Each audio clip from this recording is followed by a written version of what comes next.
How was shopping? Saw you stayed on budget. Thanks, Mom. Freedom for kids, control for parents. That's family banking from Chase. Account subject to approval. Chase mobile app is available for select mobile devices. Message and data rates may apply. JP Morgan Chase Bank N.A. member FDIC. 1010XL, presented by Farah and Farah, exclusive injury law firm of the Jacksonville Jaguars. When it's game time, Farah doesn't flinch. He's Hacker. Talk about a fried egg. I lasted about 5 minutes out there. I said, to heck with this. I'll do this in the morning. And I don't have any inside information. The lady that did it, she got in there. She made it happen. And he doesn't shy away from opinion. And I do enjoy drinking cold beer at ballparks. So if that makes me a baseball fan, then I'm a diehard baseball fan. It's Hacker After Dark on 1010XL. And a very good Tuesday evening to you, Jacksonville. It is Hacker After Dark, 1010XL, 92.5 FM with Aaron Williams. The Hacker Ryan Green with you. Glad you are with us on a Tuesday night that finds the Florida Gator basketball team in action right now down in Gainesville, winners of 4 games in a row. They sit 13-5 on the year, 4-1 in the Southeastern Conference, and they are at halftime against LSU with a 12-point lead. Florida 38, LSU 26. The Gators looking to get to 14-5 and 5-1 in SEC play. They're ranked in the top 20 in America again, coming in at number 16, playing their best basketball of the year. And again, they do lead LSU by a dozen at the half, 38-26.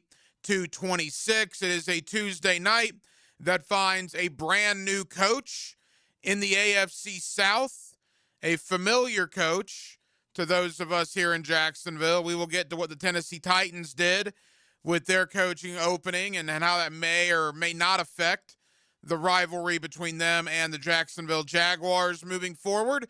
Of course, one night ago, the Indiana Hoosiers.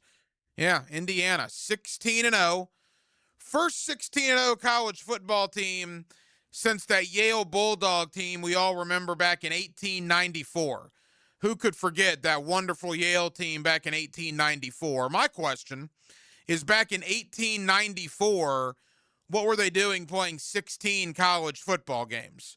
But nevertheless, Indiana is the first team since 1894 to go 16-0 in a college football season. They are the undisputed champions of college football. Fernando Mendoza, just an unbelievable situation last night. What he did on that 4th and 5 with the touchdown run. Curt Cignetti as well. And look, it's not as if Miami played bad. In fact, when Miami got the ball down 27-21 with about 1:40 to go, I thought they were going to take it down and they were going to punch it in and they were going to win a national championship. And they got all the way down to the Indiana 38-yard line. But then Carson Beck with the interception. It's unfortunate that his last pass in college football will be that of an interception in that situation. But Indiana wins the game, and they are your undisputed national champions. And we know Anthony Campanile has completed an interview up in Baltimore. He interviewed already in Miami. The Miami job has been filled. He interviews today in Baltimore. What does that mean? And we find out Grant Udinski has his second interview with Cleveland coming up on Friday at the end of this week. So we will certainly get into that. Guest lineup tonight, Mike DiRocco, D-Rock, ESPN.com, joins us in less than 15 minutes as we put a bow on the season for the Jaguars, but more so take a look ahead at what will be what I think a pretty interesting offseason here in Duval County. And Daniel Griffiths, we crunched the numbers with him. He's from Action Sports. He's the analytics guy, the decimal points, and he's got some numbers we will talk about regarding your Jacksonville Jaguars later on here in the 9 o'clock hour. We're glad you're with us on a Tuesday. Every night on Hacker After Dark, we do kick it off with a big deal of the night and Aaron Williams. Let's do that right now. Time now for the big deal of the night. What's the big deal? What is the big deal? No big deal. It is a big deal. On Hacker After Dark. So a couple of things jumped to me as I was getting ready for the show tonight. Number one is what the Tennessee Titans did today. They hired Robert Saleh as their brand new head coach. Robert Saleh, formerly of the New York Jets, as their head coach, did not work out well for him there. Most recently, this past season, the defensive coordinator of the San Francisco 49ers. And as we all remember here in Jacksonville, one of the highlights of the season was Robert Saleh taking the podium the week of the Jaguar 49er game and saying that he was really paying a compliment to the Jaguar staff, but he used the word stealing. Remember, that was that whole sign stealing thing. Oh, I was paying them a compliment. No, boss, you were not paying them a compliment. You can't use the word stealing, the word in and of itself, stealing, and then backtrack and say, oh, it was a compliment. No, it was not. You know what you said. Maybe you said the wrong thing. I'll grant you that. Perhaps that's a possibility. You didn't know the right word to use, but you used the word stealing. So then the Jaguars go out there, give San Francisco the beating. Robert Saleh decides that he wants to go up and shake Liam Cohen's hand after accusing him and his staff of stealing signs. Liam Cohen wants none of it. Keep my name out of your mouth. That interaction, we all remember it. It was classic. Certainly one of the things the 2025 Jaguar football season will be remembered for. So now fast forward to today. Robert Saleh, the brand new coach of the Tennessee Titans. You know, I'm old enough to remember a world where Steve McNair and Eddie George, Frank Wycheck, Javon Curse, Blaine Bishop, Derek Mason, Kevin Dyson, and of course head coach Jeff Fisher were public enemy number one here in Jacksonville. There was good old-fashioned disdain for the Tennessee Titans. But that has gone by the wayside. In large part, for many years, the Jaguars did not hold up their end of the bargain. Recently, the Tennessee Titans have not held up their end of the bargain. And it's hard to have a good old-fashioned anger, disdain, intolerance for one another when neither team is particularly any good. The reason the Jaguar-Titan rivalry was so good in the late 90s and early 2000s was because both teams were good. That has certainly not been the case for a large part of the last 20 years. But maybe now we can have a rekindling of what was at one time the biggest rival the Jacksonville Jaguars had. The Pittsburgh Steelers have had their place for hatred in the Jaguar fan base. I told you last season, and I still feel this way, that your biggest rival right now is probably the Houston Texans. And it needs to be. Because Houston is good, you're good, and you guys are going to decide the division here for a few years moving forward. But with the arrival of Robert Saleh in Nashville, and with the recent history that Saleh and Liam Cohen have, dating back to the keep my name out your mouth card at the end of that 49er Jaguar game earlier in 2025, maybe that is what this once proud, good old-fashioned hatred rivalry needs. I've personally missed Jaguars and the Titans doing battle when things were on the line. Yeah, you've had a cup of coffee here and a cup of coffee there, the 2022 AFC South Championship game. I'll remind you that Josh Dobbs was the quarterback of the Titans in that game. He had been with them all of 12 days. the days of Steve McNair versus Mark Brunell, right? Eddie George versus Fred Taylor. Kevin Dyson and Derek Mason and Frank Wycheck on one side. Jimmy Smith and Keenan McCardell and Kyle Brady on the other side.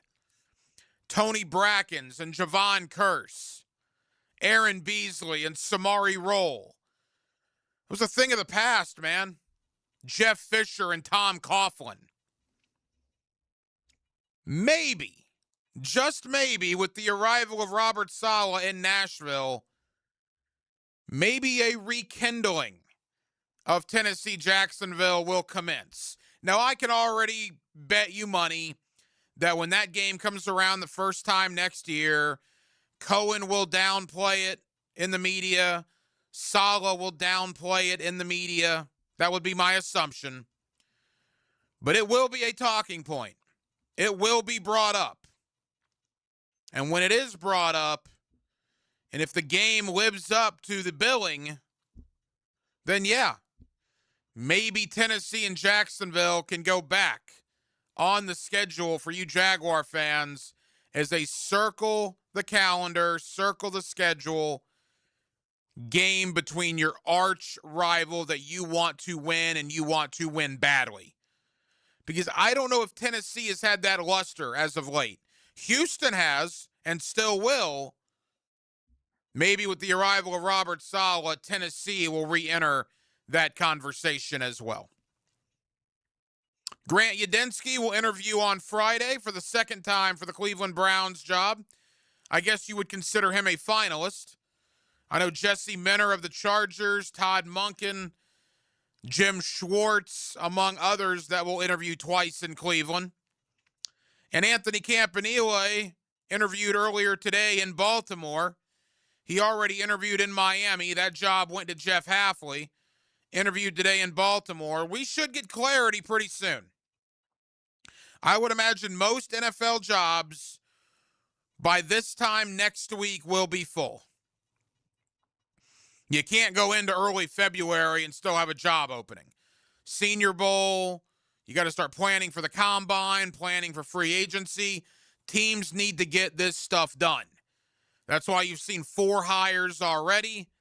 There are still 6 jobs open, but I would bet by this time next week, next Tuesday, next Wednesday, we'll have clarity on pretty much every one of them, which means we'll have clarity on the 2026 future of Grant Udinski and Anthony Campanile. If I were a betting man, I'd say Campanile's back. I'm not as positive about Udinski. I know people up in Cleveland that really think that he's in play there. Again, I'm pretty confident Campanile will be back in 2026. I'm about 50-50 on Udinski. But it is interesting that of the 6 jobs that are still open, only Cleveland has shown interest to this point in Jaguar OC Grant Udinski. Let's wrap up the Jaguar season, but more so, let's look ahead to the offseason, a crazy offseason, right?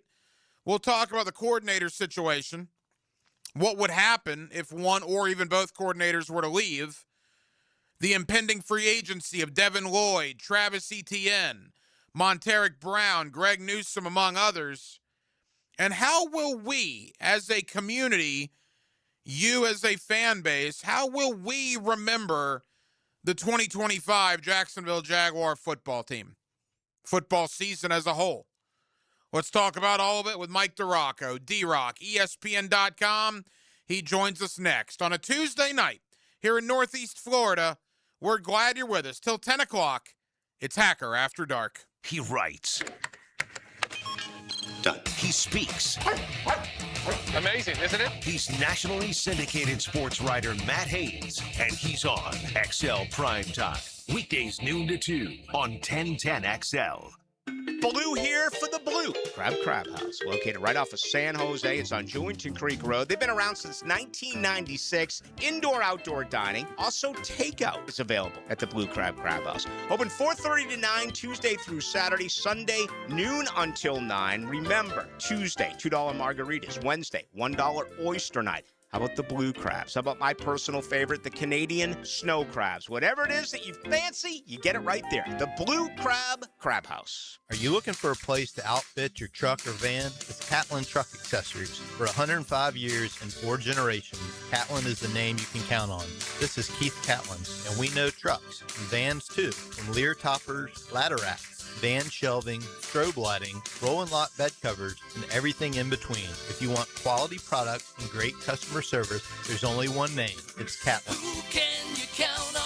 Count on Catlin. For 105 years, you can count on Catlin. Dr. Kevin Murphy with Southeast Orthopedic Specialist congratulating our Scholar Athlete of the Week, Lucy Pearson, senior swimmer and soccer player at Wilson High. Lucy is a member of the National, French, and Speech and Debate Honor Societies. She's been accepted to attend UNF. Congratulations, Lucy. Checkmate. I'm Brendan Cecilia, founder of Checkmate Coatings. And I'm Chester, the adorable chess man on the tracks. There are 2 things you should ask yourself about your garage floor. How clean is it now, and how clean would you like it to be? A typical bare concrete floor doesn't just collect dirt, it makes dirt. It is literally made of dirt. As much as you sweep and mop, the dust and grit just never ends. And drips from your car seep into the pores, staining the concrete forever. A Checkmate multi-layer floor resists drips and stains. It comes in your choice of dozens of colors and sweeps up sparkling clean in just seconds. No need to wear shoes in the garage and track dirt back in the house. Gorgeous? Check. Durable? Check. Tidy enough to walk on wearing clean white socks? Checkmate. Transforming your floors, making them great.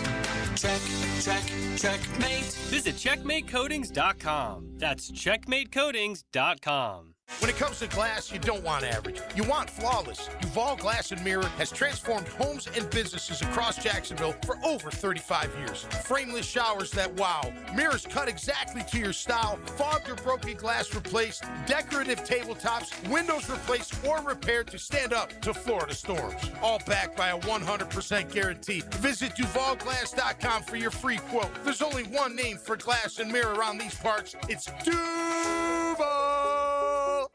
Get ready for an unforgettable night of classic rock with legendary Queensryche vocalist Jeff Tate. Performing the hit album Operation Mindcrime for the final time.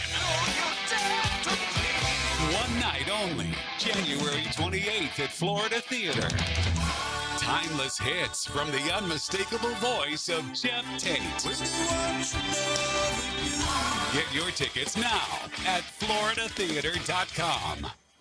What race car driver won 27 times in one season? When your homeowner's insurance policy is up for renewal, it's a good idea to shop around to find a better plan. Southern Oak Insurance for over 20 years provides Floridians a clear option. SouthernOak.com. Our family protecting yours. Southern Oak Insurance. Richard Petty, the King, won 200 times in his career, including 27 times in 1967. Southern Oak Insurance. Our family protecting yours. In the game of vehicle performance and reliability, Atlantic Infinity is always the top pick. This is Hayes Carlion. Did you know that every certified pre-owned Infinity is inspected, factory-backed, with a limited warranty, and gets the same championship-level service as a brand-new Infinity? Every mile will feel like first class. Check out their full certified inventory now at AtlanticInfinity.com or visit Atlantic Infinity off Atlantic near St. John's Bluff. 1010XL, presented by Farah and Farah, exclusive injury law firm of the Jacksonville Jaguars. Focused, fueled, fearless, Farah. Here's another call on the 1010XL hotline, driven by Key Buick GMC, home of the lifetime powertrain warranty.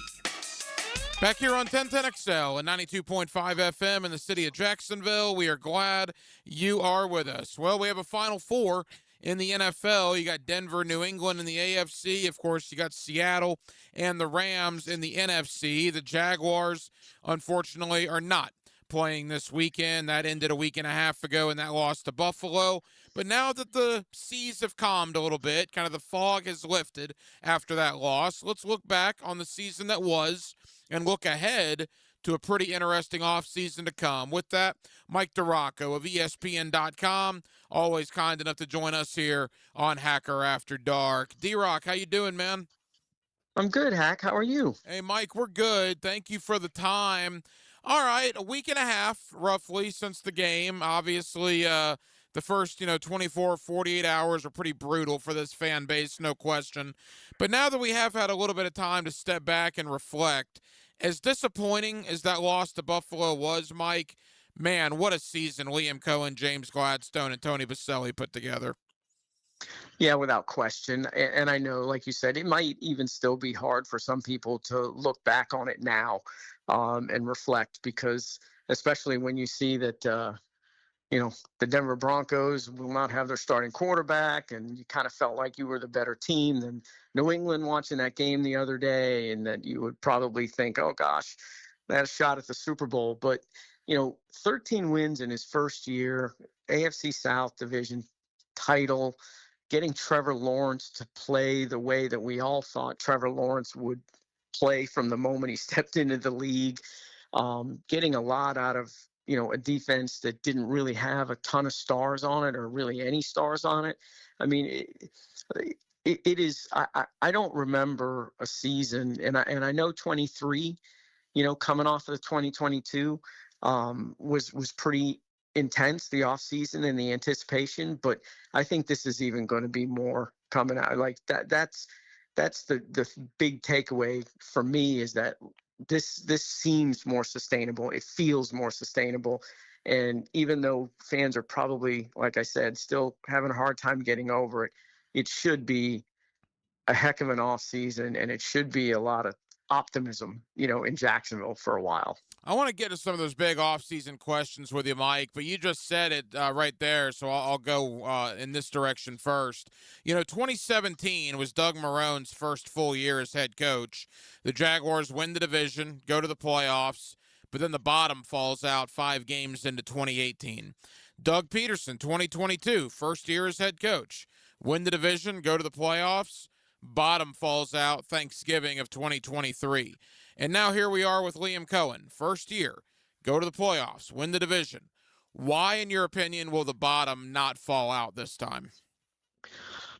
I think the big reason that, Liam Cohen, two main reasons. Liam Cohen is a play calling savant. I think some of the stuff that he did this season and some of the looks he gave defenses had him kind of head spinning a little bit. And the way he was able to scheme open, Parker Washington, Jacoby Myers, and the way that they were able to really kind of, you go back and look, everyone's raving about that Houston defense. Well, Liam Cohen tore it apart in Houston.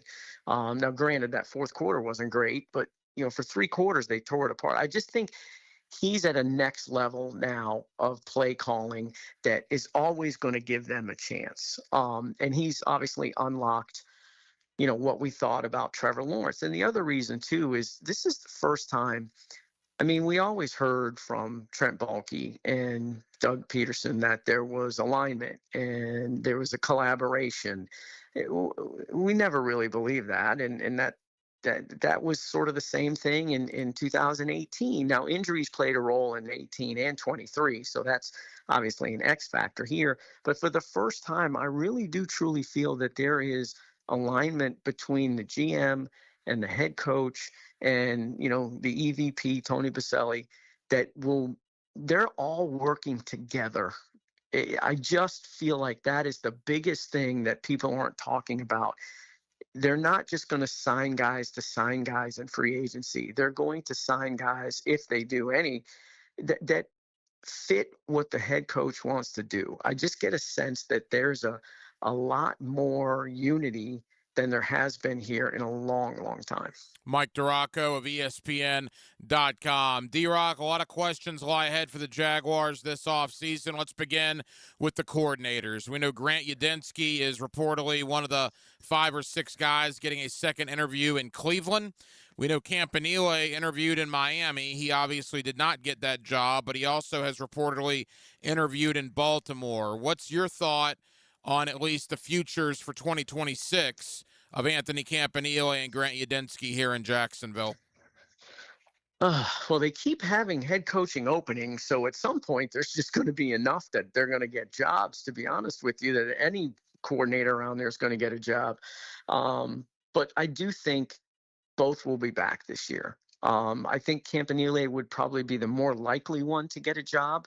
I think he did a phenomenal job. Both of them did a phenomenal job this year, but Campanile in particular, because he took a defense last year that wasn't very good and turned it into the number one run defense and turned it into a defense that took the ball away a ton. So that's impressive. But I think both are back. And I think, in Grant Udinsky's case, it's great that he's getting a second interview in Cleveland, but do you really want to go to that situation?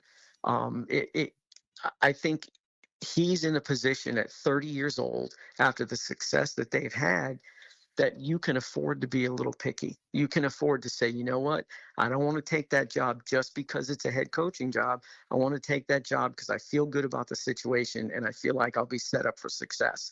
And that's not, to me, the situation in Cleveland. So I do expect both back this year, but if one of them isn't, I expect it to be Anthony Campanile. Now watch, it'll be the flip-flop and Grant will get the job. You know what I mean? That's how it always works. But, based on, everything I know at this point, I think kind of that's the way I would lean. It would be huge to get both coordinators back with Liam Cohen for a second year. There's no doubt about that.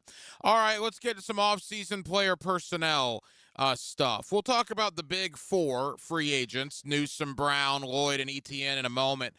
Mike, of the rest, whether it's Dewey Wingard, Tim Patrick, Dennis Gardeck, any direction you want to go, are there one or two guys that you would love to see back here in Jacksonville next year?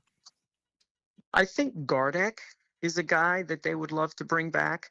I think he injected a lot of life, special teams wise and on defense, and he gave them some pass rush in the limited roles that they used him in that scenario. I think he would be a guy that they would love to bring back. Plus, he has that attitude, the passion, the fire that they're looking for out of their guys. So I think he'll be back. Wingard, that's interesting because they have Ransaw, who they drafted to be a starter. Antonio Johnson came on late at the end of the year. And you also have Rand Lane, who, played a lot on special teams, but, there's a chance he could find a lot more rotational work in the secondary. So, but I think, Wingard's a really, really good special teams player. And, I thought this was one of his better seasons in terms of being where he was supposed to be. He's always been really good at that. But I think this year he was, at another level in terms of communicating with Eric Murray and the rest of those guys and being in the right spot at the right time. So I think that they would be willing to bring him back on a reasonable deal. Now, he's also a guy that can point to his resume and say, hey, look, I started, 30 plus games in this league, and that might make him more attractive to some other teams. But, if the scenario is right, he could leave. But I would think that the Jags would be interested in bringing him back. And again, these decisions have to be made quick. We're getting into the latter stages of January, and the NFL negotiation period, the tampering window, if you will, is March 9th.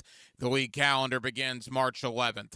That brings us to the secondary. Greg Newsome, Monteric Brown, both free agents. Keep in mind the Jaguars, as of right now anyway, are a little strapped for cash. They're going to have to figure out some stuff with James Gladstone to get some room to do some things in free agency. What are your thoughts on Newsome and Brown's futures? I don't think Newsome's back at all. I think they let him walk. And Monteric's interesting because, Travis Hunter's going to be back. They do like Christian Braswell. Jarian Jones played pretty well too. I'm expecting them to draft another young corner. Monteric Brown is very, very good in zone, but he is limited in terms of his ability to play man coverage, and he's not that fast. So, it limits the Jags a little bit when they're in man coverage, and they're going to have to play some of that, obviously, even though they play mostly zone. So I think they'd be interested in bringing him back on a reasonable deal. But I also, like I said, they feel good about those other guys they've got. They'll probably draft, one or two corners with the 74 draft picks that they have. So I'd be surprised if Newsome's back. And I'm sort of like 50-50 on Monteric. Final moments, Mike DeRocco of ESPN.com. D-Rock, Devin Lloyd is a free agent. Now, according to the folks at Spot Track, I had Mike Giannetti, the founder of Spot Track, on last week. He's talking about, maybe 19, 20 mil per for Devin Lloyd. And if that's the case, he's as good as gone. And if that were to be the case, Mike, is that as simple as, Ventrell Miller and Jack Kaiser battling it out to win that spot? Yeah, or draft pick or free agent that's available. There just doesn't seem to be anybody that's ready to step in right away and assume that role. So that's intriguing to me because, I don't think that there's any way that they re-sign Devin Lloyd, and they're not going to franchise tag him. So I think he's as good as gone right now. But they didn't hit on Ventrell in terms of finding a guy that they felt could be, the full-time starter. Jack Kaiser was just a rookie, but they were expecting a little bit more out of him than what they got. So there are some questions there, but not enough for them to be willing to pay $19-20 million a year for Devin Lloyd. And good for Devin Lloyd if he can get that. He had a great season, and more power to him. And then finally, ETN, and that to me is the most interesting one. He's going to be 27 later this month. Obviously has a lot of good football left in him, thrived in Liam Cohen's offense, but did he do well enough to price himself out of Jacksonville? Yeah, it's an interesting question with him because he is a really, really good fit here. Now, towards the end of the year, the run game did fall off a little bit, but ETN still contributed in the pass game and as a receiver, obviously. And what do you have, like 13, 14 touchdowns this season? So, he was in the end zone a ton. But also, you got to look at, from this standpoint, you drafted Basil Tootin, you drafted LaQuinn Allen. Trust your evaluations on those guys, and you have to make hard decisions, and everybody cannot be back. It's just impossible. You can't bring everybody back. The money isn't available, and, it's just not going to work under the cap. Although, obviously, they can massage the cap however they want, but I just don't think they're going to invest a lot in Travis Etienne. I think he'll be playing somewhere else. There are some backs on the free agent market that you could take a look at that wouldn't cost as much. There's also, the draft. Take a look at some guys in the middle rounds where you can get a guy that can come out and give you some productive snaps and maybe even become your starter. But Tootin, I thought this last part of the season, before that finger got broke, was really coming on. And he was really good when he got the ball against the Bills. So I just don't think that they're going to be bringing ETN back. They're just going to trust their evaluation and then take a look at some free agents and, bring another guy in the draft and see if they can get going that way. And then what also would complicate things, you look at Anton Harrison, Antonio Johnson, Brenton Strange, Parker Washington, Trayvon Walker, all potentially could be looking for extensions prior to the start of training camp, which would be a very interesting scenario for the Jaguars. Mike, final question. We'll obviously have you back on as developments warrant this offseason, but when we all reconvene at the Miller Electric Center in May, when OTAs get underway and we're all out there and we're reminiscing about the 2025 season 4 months from now, what will be your fondest memory, your biggest takeaway from this campaign? Wow, mine personally, or just what Jaguars fans should take away? Either or. Yeah, either or. Okay, mine personally was I always enjoy covering teams that aren't supposed to be good or there's low expectations, and then they sort of come out of nowhere and are good. And that's what the Jags did this year. And to me, it's always fun. I love my job. I enjoy it every single day. So I'm not saying I don't normally, but it seems to be a little bit more enjoyable when it's a surprise. So to me, there were so many questions about Liam Cohen, so many questions about Trevor Lawrence. They answered all of the questions that we had and turned out to be one of the league's better teams. And it was a surprise. And it's just, I'll always sort of look back on this season, especially if things go as we expect them to go, as sort of the beginning of it all and how surprising and quick it was. And that's what I'll remember most. Mike, tell the good folks here in Jacksonville, man, ESPN.com, what you'll have coming out in the coming days and weeks. Yeah, I do have a Trevor Lawrence story that's in the can there. I'm not sure when that's going to be publishing, but it's a look back at Trevor this year and where he came from and why this is sustainable, the success that he had in the second half of the season. And you can find that on ESPN.com. And, I'm obviously on X at ESPN DIROCCO. And hopefully we can interact, all off season. Mike DiRocco of ESPN.com. D-Rock, I know you're busy. Thank you for the time. We'll talk soon, pal. Thanks, Hack. I appreciate you having me. Hi, I'm Chris Berman from ESPN. When I'm back in Jacksonville, back, 1010XL, it's a shirt size, 92.5 FM. Streaming live from the XL Digital Studios. Polished by Harbor Dental Care, the locally owned smile restoration experts. If you are an experienced electrician looking for your next big opportunity, look no further than the Miller Electric Company, a trusted name in the industry for over 96 years. At Miller Electric, we tackle the biggest projects in the city, offering you the chance to showcase your skills on a grand scale. We believe in rewarding hard work with the best pay, top-notch benefits, and an unbeatable culture where people actually care about each other. Take your career to new heights with Miller Electric Company. Apply today at millercareers.com. Miller Electric, an equal opportunity employer.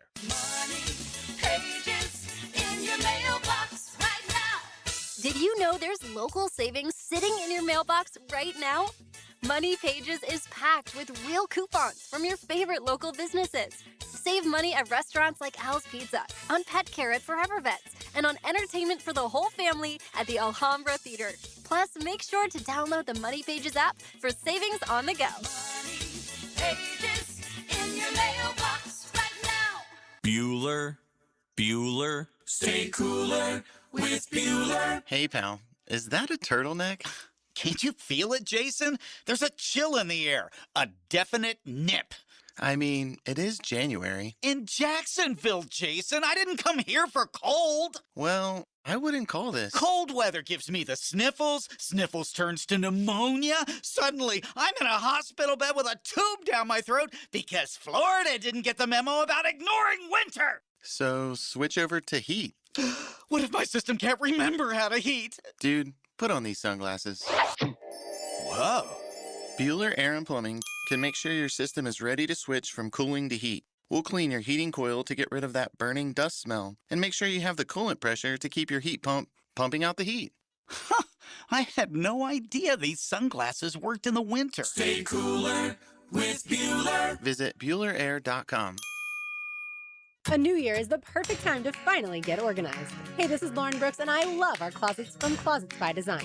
They create custom storage systems designed around how you actually live.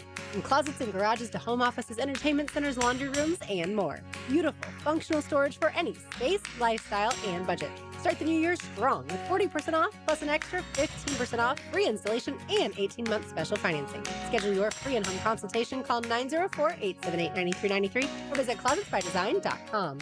Game days aren't the only win happening in the 904. Best of Bold City named 904 Gutters with a Z the #1 seamless gutter company in Duval. Like the team's O-line protects their QB. Call the winning team at 904 Gutters with a Z to protect your home from the rain.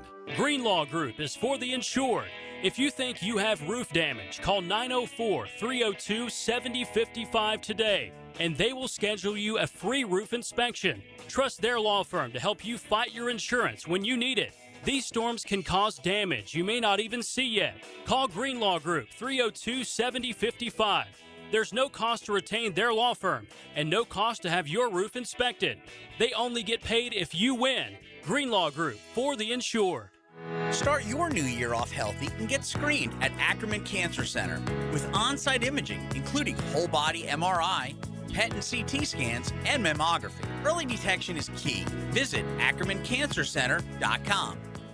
1010XL, presented by Farah and Farah, exclusive injury law firm of the Jacksonville Jaguars. Still, present, ready. Farah doesn't flinch.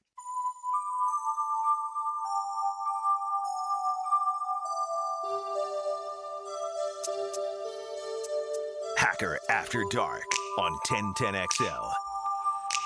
Yes, it is. Thank you to my buddy Mike DeRocco, D-Rock, ESPN.com, for joining us tonight here on Hacker After Dark. And I got to tell you, I mean, we're early into this offseason, only a couple of days. 9 days, I guess, to be exact, since the Jaguar season ended.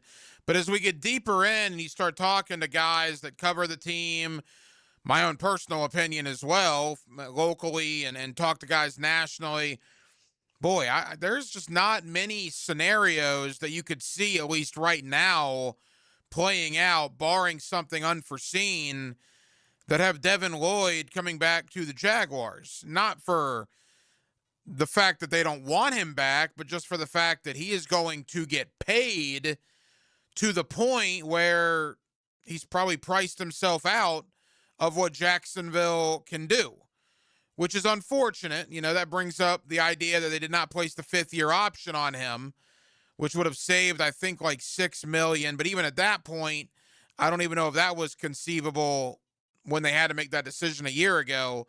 He just played out of his mind. He played absolutely out of his mind. It would be a bummer to lose Devin Lloyd, right? A bummer, but again, talking to Spot Track, talking to people around the league, talking about what the market will be for a guy like Devin Lloyd, it's hard to figure out a way, as things stand right now, where Jacksonville could do it and where it would be, I guess, justifiable to do it. Because if you did it, you would have to hurt the roster in other areas. So a lot of tough decisions, man, for James Gladstone. No doubt about that. And as we talked about, there is not a ton of time, right? January 20th, today's date. The league calendar begins on March the 11th, and I believe legal tampering begins on March the 9th. So you're talking 7 weeks from yesterday, right? Yeah, 7 weeks. You can sign free agents 49 days from tomorrow, 7 weeks from tomorrow. So a lot of decisions have to be made here in Jacksonville about the likes of Devin Lloyd, Travis Etienne, and then certainly guys like Greg Newsome and Monteric Brown. I will tell you, Florida basketball has pulled away from LSU. Florida well on their way to winning their 5th consecutive SEC game. They, barring something pretty crazy, they're up 20 points with 9 minutes to go. They're going to go to 14-5 overall, 5-1 in the Southeastern Conference. And good on Todd Golden.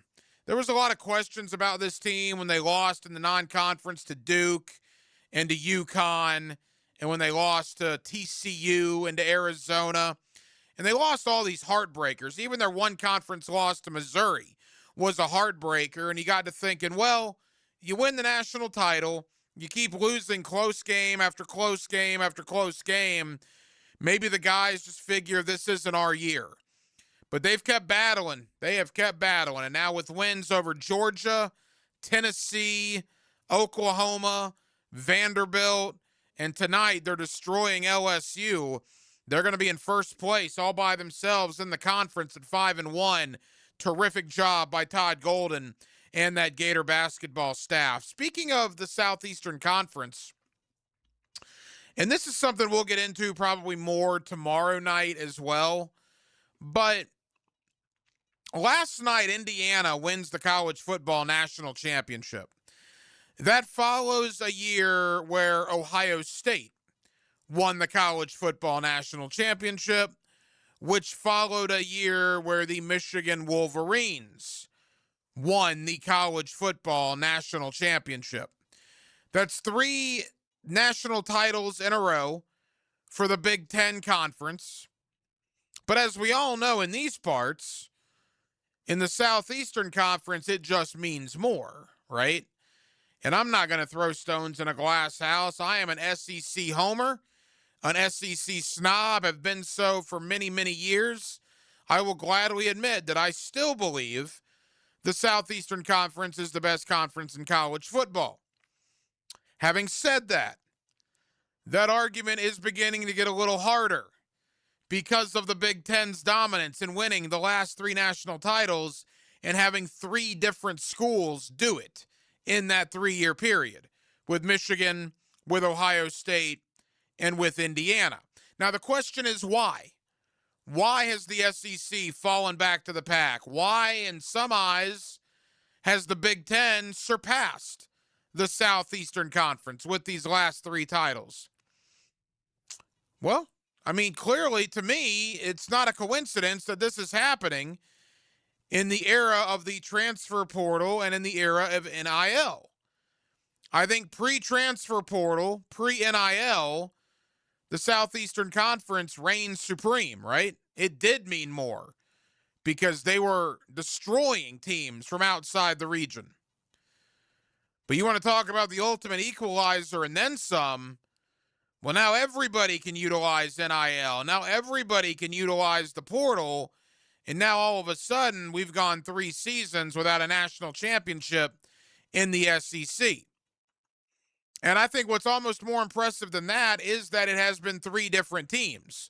Look, it's one thing if Georgia wins back-to-back titles, or Alabama wins back-to-back titles, or Florida wins 2 titles in 3 years. That's all great and wonderful. But the fact that in the Big Ten you had Michigan, Ohio State, and now Indiana. 3 consecutive seasons, 3 different teams. No matter how you feel about the Big Ten, no matter if you think the Big Ten's overrated or a joke or whatever verbiage you want to use, there's no denying how impressive that is, right? You can't not deny that. And there is pressure mounting on the SEC. If they want to continue to say that they're the best conference in college football, they're the most dominant conference in college football, well, at some point you need to win a national championship again. And if you look at the way too early 2026 rankings, it appears that the bell cows in the SEC will once again be the likes of Texas, Georgia, maybe Texas A&M. I thought Frangie brought up a great point earlier today on his show, which I was a part of. Thank you to Frank for having me on in studio. Hayes was off today. He'll be back tomorrow. You look in the SEC right now and around the country, I believe the top 7 teams, it's Georgia, it's Texas, it's Ohio State, it's Notre Dame, a few others mixed in there as well. Oregon's another one. They're all returning their starting quarterback from this past year. When is the last time that happened in college football? That the top 7, or arguably the top 7 in the preseason rankings going into a year, have the same quarterback they had the year prior. I can't imagine the last time that's happened. Is that an anomaly? We'll see. Or is that just simple NIL money where the guys can come back to school and make maybe more than they were going to make being drafted in the middle rounds of the National Football League? But never too early to look ahead.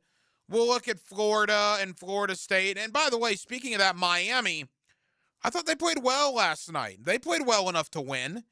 There were certainly some issues. They would love to have that last pass back by Carson Beck. They would love to have that punt block back and block that thing a little better.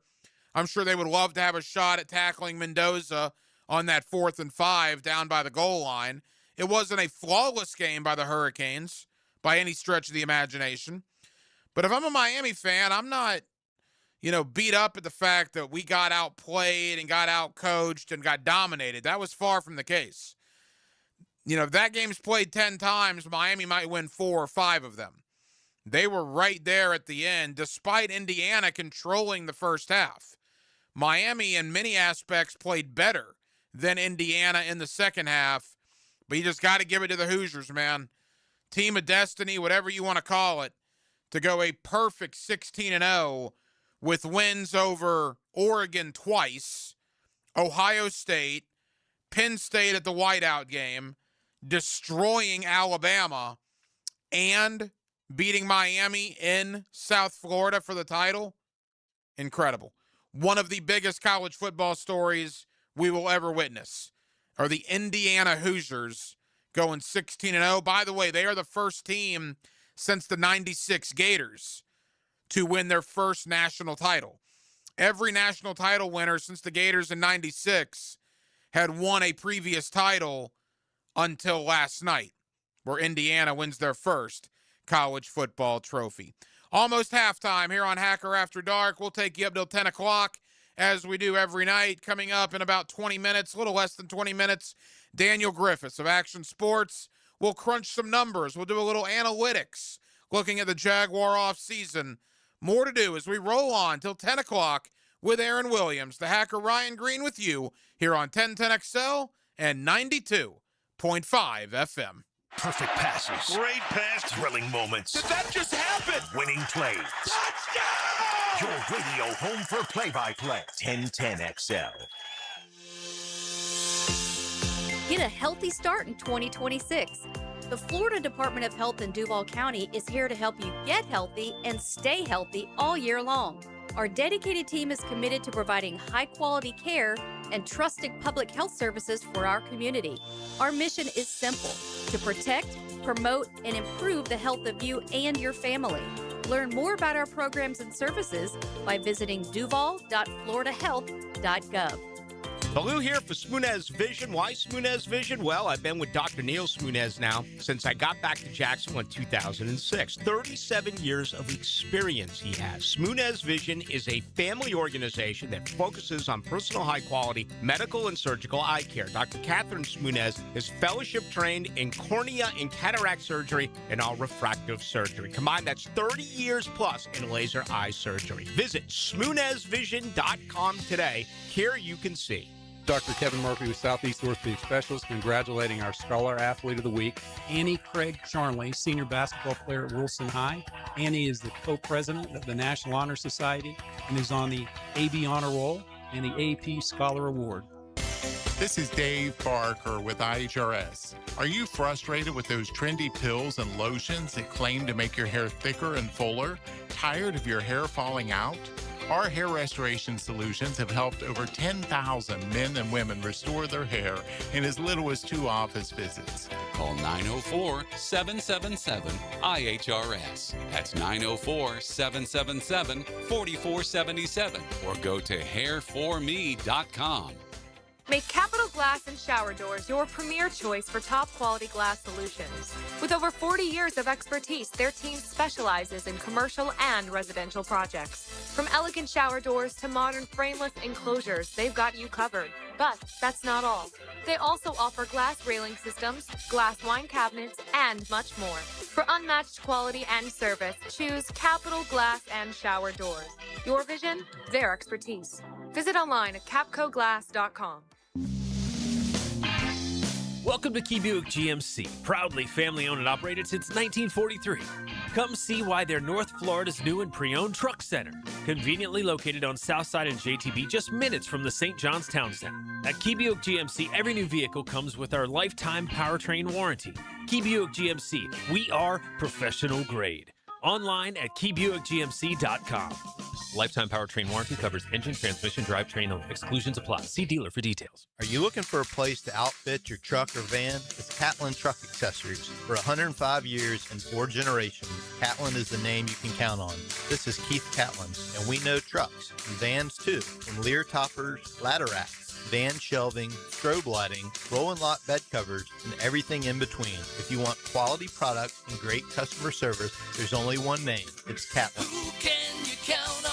Count on Catlin. For 105 years, you can count on Catlin. At Hollis Pools, building a pool is personal. We sit down with you, listen to your vision, and bring your backyard dreams to life right here in Northeast Florida. Working with us doesn't feel like working with a contractor. It feels like working with family. Every Hollis Pools project supports Project Savior Outdoors, helping bring hope to our veterans. Visit hollispools.com. Hollis Pools, your vision, your pool, your escape. License number CPC 1461233. 1010XL, presented by Farah and Farah, exclusive injury law firm of the Jacksonville Jaguars. When it's game time, Farah doesn't flinch.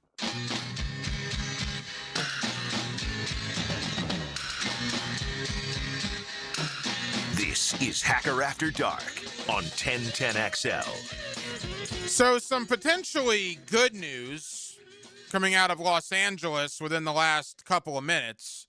I think it's good news. You know, the thought when Robert Saleh got hired by the Tennessee Titans late last night was, could he team up with his old coaching staff partner, Mike McDaniel, who I think is a very good offensive mind, even though he did not work out as a head coach in Miami. And could Mike McDaniel go with Robert Saleh to Tennessee? And I know there were a lot of Titan fans and, quite frankly, a lot of Titan media that I had talked to today that were hoping that, either from Mike McDaniel or Brian Daboll. Now, the Brian Daboll one will still have to be seen. But as far as Mike McDaniel goes, Tom Pelissero of the NFL Network is saying that the Los Angeles Chargers are planning to hire Mike McDaniel as their offensive coordinator. Now, McDaniel is apparently still a candidate for the Raiders and the Ravens head coaching jobs. He has taken his name off the board for the Cleveland Browns, but he is still a candidate for the Raiders and the Ravens. But if he remains as an OC in 2026, it is expected to be in Los Angeles with the Chargers. To me, that's good news, because I thought the idea from a Jaguar perspective of your arch rival getting Robert Saleh to run the Titan defense and Mike McDaniel to run the Titan offense and work with Cam Ward, that was somewhat troubling to me, right? I didn't like that idea of Tennessee getting both of those guys. The fact that McDaniel now apparently will go to L.A. to work with Justin Herbert, I mean, you can't blame the guy, right? If your options are work with Herbert or work with Cam Ward, well, nothing against Cam Ward, but you're going to choose to work with Justin Herbert. Again, McDaniel is potentially still in play for the head coaching jobs of the Raiders and the Ravens, but it looks like if he is going to be an offensive coordinator, it will be with the LA Chargers. Again, 4 head coaches have been hired. John Harbaugh was introduced earlier today in New York with the Giants. We know Jeff Hafley to the Miami Dolphins. That happened yesterday. We know Kevin Stefanski, formerly of Cleveland, now the brand new head coach in Atlanta. And now we know Robert Saleh to the Tennessee Titans. What we don't know yet is Las Vegas, Arizona, Buffalo, Pittsburgh, Baltimore, among others. And Cleveland. Cleveland was the last one. And Cleveland is the one where Grant Udinski, the Jaguar offensive coordinator, is set to interview for a second time with Cleveland on Friday. Anthony Campanile interviewed with Baltimore today. The Ravens have done a thorough search. They have talked to, I think, 16 or 17 candidates. Campanile is one of them. We'll see if anything materializes from there. As I told you when we started tonight, I think Campanile is going to be back in 2026. I'm not as positive as Grant Udinski. I think he is in play in Cleveland. But my thoughts on Udinski is this. I want him back as a Jaguar offensive coordinator. There's no doubt. But if you're Cleveland, do you say, well, do you strike early, maybe 2 or 3 years before Udinski is really hot as a coordinator? Or do you hire a 30-year-old that has never called plays as an offensive coordinator to be your head coach? Udinski's first year as an OC was this year, and he didn't call the plays on game day, right? Liam Cohen did. So how much of a risk would that be to hire Grant, knowing he's never called plays as a coordinator, and say, well, that's fine. We're just going to make you the head coach. We're going to go straight from you not calling plays as a coordinator, you being the head man in charge of our organization. I don't know. It would be a bold move by Cleveland. There's no doubt about that. And again, Udinski does get in front of them for a scheduled second interview on Friday. And as I said earlier, I would imagine by next Tuesday or next Wednesday, a week roughly from today, we should have a lot of clarity on a lot of these open jobs. These things got to get done. Senior Bowl's coming up. Combine is about a month away. Free agency is 6.5 weeks away. Teams need to figure out what they're doing. And they need to figure out what they're doing pretty quick. So I would imagine of the jobs that remain open, most of them will be filled by this time next week. Halftime, Hacker After Dark. 1 hour down, 1 hour to go. We will take you up till 10 o'clock as we do every night. Coming up next, let's crunch the numbers. My buddy Daniel Griffiths of Action Sports when it comes to analytics, decimal points, number crunching with the Jacksonville Jaguars. We love having Daniel on. Let's talk about the offseason. Let's talk about some things to look for heading in to the offseason. Daniel Griffiths of Action Sports joins us next on a Tuesday night here in Northeast Florida. We're glad you're with us. It's Hacker After Dark. I want you to do me a favor. I want you to tell all your friends about me. What are you? 1010XL. 1010XL. Jacksonville Sports Radio.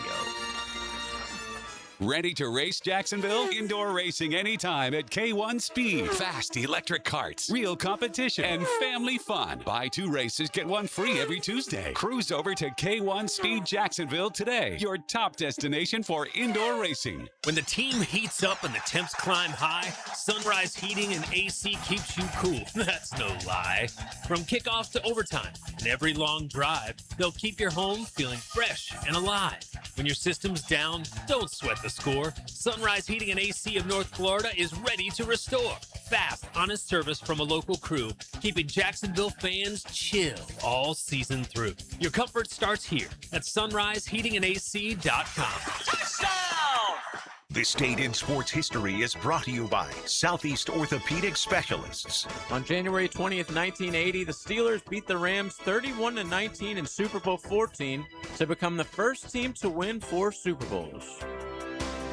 Frank Frangie here for Coil Fencing. Since 1927, Jacksonville has trusted Coil Fencing to protect what matters. And I trust them too. From tough chain link to your commercial project to sleek aluminum fencing your HOA will love, Coil does it all. Did you know that Coil can also install, service, and maintain those automatic gates that help protect your neighborhood or business? To schedule a complimentary consultation, visit CoilJacks.com. That's COYLE Jacks.com.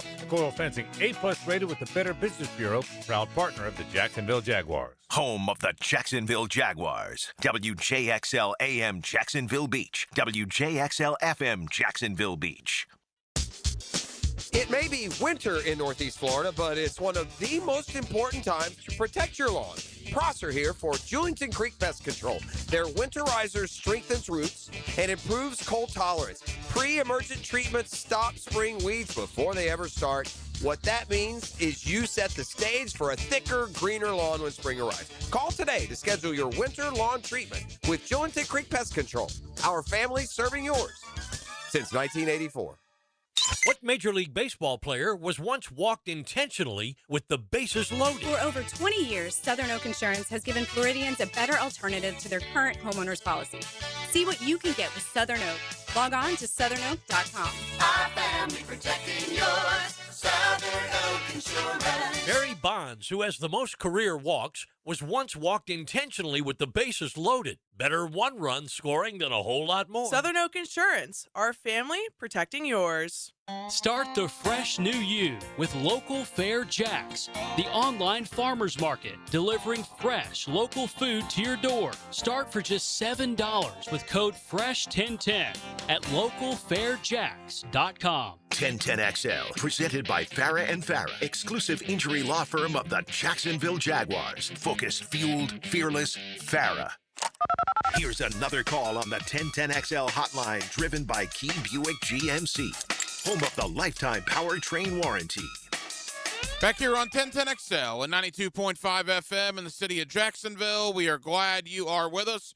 We have a Final Four in the National Football League. You got Denver and New England in the AFC. You got Seattle and the Rams in the NFC. Unfortunately, the Jaguars season ended on Wild Card Weekend, but you start looking at that calendar in the offseason. Decisions have to be made pretty quick. We got the Combine coming up at the end of next month.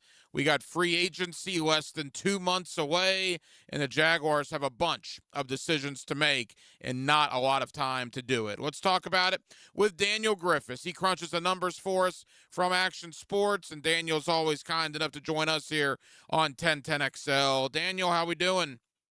Hey, it's been a fun year. So, it's sad way that it came to an end, but I think Jaguar fans, you certainly have a lot to look forward to, probably now more than maybe ever in the last 20 years. Yeah, I would not disagree with that. And, you look at it, the loss to Buffalo, the shock value, how quick it happened was certainly a gut punch. But now that the fog has somewhat lifted about a week and a half or so later, you take a look big picture. And like you said, man, it was a fun year under first-year head coach Liam Cohen. Yeah, and it wasn't like the 2022 season in the sense of like Trevor played really, really well the back half of that season. But it pales in comparison to what the Jaguars offense did during this 10-game stretch, especially so in the last 6-7 games. And like just the amount of improvement that so many players saw under Liam Cohen, instant improvement, I think really gives a lot of hope for Jaguar fans and the team as a whole going forward. See, A lot to build on. Yeah, there's no doubt that's true to me anyway. And I look at it, and look, some people have brought this up, and it's a fair point. You know, Doug Marrone's first full year as head coach, 2017, they make the playoffs, win the division. Obviously, the bottom falls out 5 games into 2018. 2022, Doug Peterson's first year as head coach. They go to the playoffs, win the division. The bottom falls out Thanksgiving of the following year. Liam Cohen's first year, go to the playoffs, win the division. Yeah, Daniel, I get the sense this time the bottom is not going to fall out in 2026. Yeah, and it was, I mean, as good as they were in the back half of 2022, I mean, the Jaguars, the last 8 games, in the 8-game win streak, they were winning by an average of 19 a game, over 19 a game, scoring 33 points. And, you know, I think that a really, really good talking point is just the amount of guys on offense that they had step up. Some weeks like Kansas City and the Texans early in the season, BTJ stepped up, as well as the Colts game where he had some really nice deep catches. And then you had spurts versus Parker Washington, spurts versus Jacoby Myers. They had a 5-week stretch where the Jaguars had a different leading receiver each week in the back half of that season. And I think that, you know, that's something that the Jaguars really want to do in Liam Cohen's offense with Trevor Lawrence. He's kind of always spread the ball around a little bit, but you know, I don't think there's any like one thing. It's not like a one-trick pony offense. It's a lot of guys who are playing really, really well, and they've got the quarterback to do that now. I think that he definitely proved himself as being a top 10 quarterback, and hopefully that, you know, certainly continues. And I'm sure that he'll continue to grow with an offense, with an off season to really get down and better understand this offense, as well as, you know, get more reps with Jacoby Myers. And now you have Travis Hunter coming back, who a lot of people haven't been talking about since he was injured. But that's another area, you know, it's easy. It would be easy to look at him to be the most improved player in 2026 with how much that he has to grow at both corner and receiver. Daniel Griffiths crunches the numbers for Action Sports. He's all about the analytics, and he joins us here on 1010XL in Jacksonville. All right, let's look ahead to the offseason. I think first and foremost, let's talk about the coordinators. We know Grant Udinski is potentially in play in Cleveland. We'll see how that works itself out. We know Campanile interviewed in Miami, obviously did not get that job. It went to Jeff Hafley. He's also reportedly interviewed in Baltimore. Who can the Jaguars least afford to lose, Campanile or Udinski, in your opinion?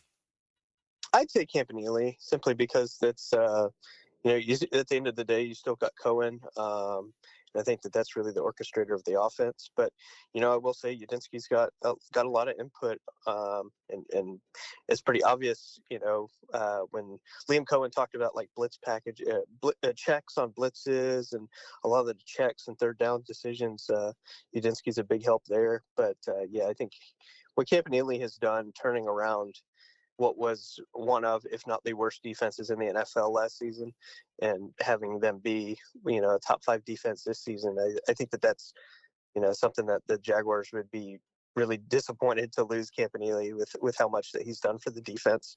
You know, I think the Jaguars were number 1 in scoring defense over the last like 8 games in their 8-game win streak, if I remember correctly. So that's, you know, just another thing. And it's really without much pass rush success late in the season. Josh Hines-Allen was still putting up pressure numbers, but otherwise the Jaguars, especially the interior after Armstead's injury, was really, really lacking in terms of creating pressure. So I'm curious to see, it might be that this defense is even better if they can get some help on the interior there, create some more pressure. Let's go there next. As far as ways to overall improve the roster, we'll get to the impending free agents in a moment. But do you think it is pass rush affecting the opposing quarterback? Do they have to figure that out this offseason? Yeah, I think particularly inside. Trayvon kind of fought injuries all season. I expect him to really bounce back next season. To start the season, he was really, really good, and then unfortunately had that injury and never really got back to form. I did like that the Jaguars got a little creative, putting him next to Josh Hines Allen towards the end of the season.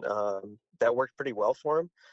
But if the Jaguars can get more bodies and develop some guys at edge and on the interior, I think that's probably the biggest hole going into the off season next season that I would say currently.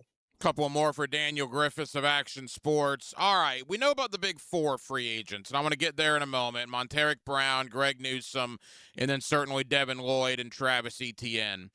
Of the other free agents, Daniel, whether you're talking about Dewey Wingard, Tim Patrick, Gardeck, DeJuan Smoot, go on down the line, is there somebody that maybe is not in that big four that you think the Jaguars absolutely need to bring back?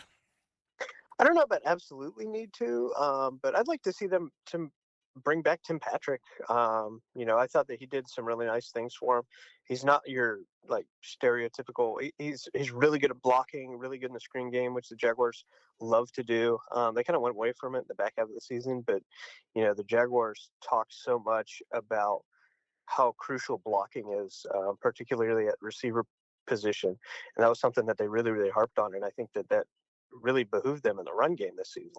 But that's one that I'd like to see them bring back, as well as Gardeck. I thought he played really, really well. It's sad that, in the NFL with so much nickel and dime packages now, it's hard to keep that many linebackers on the field. But he was so good in blitz packages for the Jaguars. The Jaguars led the NFL in pressures from linebackers, and Devin Lloyd and Dennis Gardeck were both instrumental in that. All right, let's look at the big four. Let's begin in the secondary. The fact that you have two free agents, I think, is what makes this a big story. We know Jordan Lewis will come back.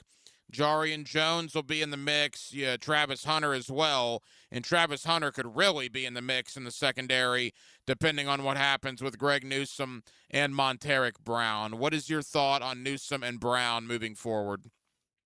Yeah, if you have to pick between the two, I think it's definitely Monteric Brown.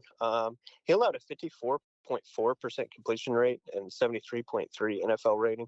Really, really good from a guy who's kind of similar to Cole Van Lannon and like Dewey Wingard in a sense that they've been around for quite some time, and similar to Cole Van Lannon, where he comes in, gets his shot, and really kind of cemented himself as a really solid corner for the Jaguars this season. I think you have to probably bring back Monteric, considering the Jaguars don't really have that much at outside corner otherwise. You obviously have Travis Hunter coming back, but Jordan Lewis and Jarian Jones are both best in the slot. So, if the Jaguars go into 26 with Monteric and Travis Hunter on the outside, Jarian and Jordan Lewis on the inside, and maybe go get some younger guys in the draft, I'd be, from the Jaguars, I'm probably pretty comfortable with that. Also on the defense, the big one is Devin Lloyd. Now, the thought is, and I had Mike Giannetti, the founder of Spot Track, on last week, and he kind of shocked me when he said this, but I've seen it more and more ever since. I mean, we might be talking 18, 19, 20 million per for Devin Lloyd. He is likely going to get paid. And Daniel, if that's the case, that's probably not going to be here in Jacksonville. So I guess the question at that point would be, is that Ventrell Miller's job to replace Devin Lloyd? Yeah, and I like Jack Kaiser as well. He didn't get to play a whole lot this season, but I liked what I saw out of him at Notre Dame. I thought he played really, really well there. Similar to Ventrell Miller, it's going to be one of those guys is obviously going to have to step up.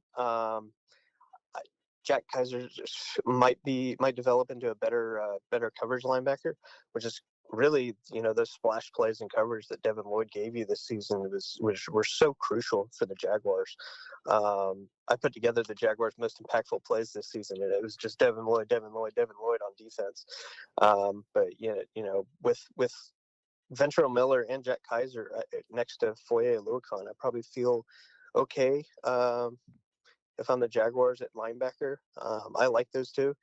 But, it's going to be – I don't see a world right now where the Jaguars probably keep Devin Lloyd if that's the price tag. Final moments with Daniel Griffiths of Action Sports. Finally, Travis Etienne. To me, this is one of the more puzzling ones. He's going to be 27 at the end of this month, still a relatively young guy. Look, they drafted Bashal Tutin and LaQuint Allen Jr. I just don't know, Daniel, if we saw enough from those guys to feel comfortable with them if Etienne were to leave. I almost think if Etienne leaves, you'd have to bring in somebody either in free agency or a relatively high draft pick to go with Tutin and Allen Jr. What is your thought about Etienne's future here in Jacksonville? Yeah, I probably agree with a lot of that. If the Jaguars can maybe use the tag or bring him back on a short-term deal, that probably favors both the Jaguars and Etienne. Running backs really like those short-term deals to really maximize their contracts. But Etienne's a guy who he struggled a lot the last couple seasons. So then this season really showed out, and I think particularly he had a lot of success out of the backfield and blocking. He was second in the NFL in receiving touchdowns with 6 for running backs. That was something the Jaguars really started to lean on in the back half of the season. But also his pass block efficiency. He gave up 13 pressures, which was second most among running backs in 24. This season he gave up 4. He was in PFF's top 6 highest graded pass blocking running backs. I think that obviously LaQuint Allen's really, really good at that as well. But I think that Etienne's success really as a rusher, as well as out of the backfield and as a pass blocker, really made him so much more valuable for the Jaguars this season than simply running the football. It's really hard. The Jaguars running back room would be really, really young and really, really unproven if they go in with just Tutin and Allen being their top 2 backs.